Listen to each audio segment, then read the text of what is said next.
Patricia Perez Eustaquio, and I live in the Philippines. I live and work in Manila, the capital of my country, which is like a crazy city of 12 million people. In my art practice, I'm very much interested in things. Basically, the things that surround us every day, the things that we encounter or make up our visual culture. There's a framework there that I really want to investigate. Why we want things, why we design certain things to look the way they do, how our tastes change. Right now I am basically working on a particular painting called Cleopatra.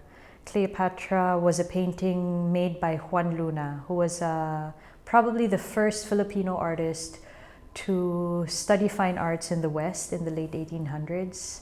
And he painted this masterpiece called Cleopatra. And basically what I've done is I've broken down this painting into all of its sort of little shapes and elements, and I've replaced those elements with more three-dimensional blobs of paint, and I've sort of manipulated this image, and then I'm going to translate it into a tapestry.